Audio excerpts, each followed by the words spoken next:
बिस्मिल्लाहिर्रहमानिर्रहीम। ज़मज़म का पानी बहुत बड़ी नेमत है और इससे पहले दुआ मांगना एक बहुत बड़ा अमल है।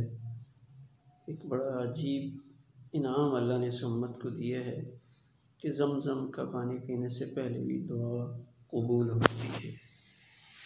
हज़रत अब्दुल्लाह इब्न मुबारक रहमहुल्लाह ताला ने जब ज़मज़म पिया तो दुआ मांगी, ए अल्लाह, मैं ये ज़मज़म इस नीयत से पीता हूँ कि तू क़यामत की गर्मी से मुझे महफूज फरमा। और साथ अल्लाह के प्यारे पैगम्बर का इरशाद नक़ल किया कि माउ ज़मज़म लिमा शुरिब लहू, कि ज़मज़म का पानी उस नीयत को पूरा करने के लिए है कि जिस नीयत से भी इसको पिया जाए।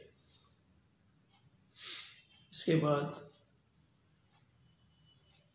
हाफ़िज़ इब्न हजर अस्क़लानी मुहद्दिसीन की फ़हरिस्त में एक बहुत बड़ा नाम है। उन्होंने जब ज़मज़म का पानी पिया तो उन्होंने अजीब दुआ मांगी। इस कायनात के एक बड़े ज़हीन आदमी अल्लामा शम्सुद्दीन ज़हबी, उनके हाफ़ज़े को सामने रखा और दुआ मांगी, ए अल्लाह, मुझे शम्सुद्दीन ज़हबी जैसा हाफ़ज़ा नसीब फरमा। और फिर अल्लाह ने उनको ऐसा हाफ़ज़ा नसीब फरमाया। 20 साल के बाद जब दोबारा हज के लिए गए और ज़मज़म का पानी पिया तो फिर दुआ फरमाई कि ए अल्लाह, वो तो हासिल हो गया, उसके बाद मज़ीद बेहतरी फरमा।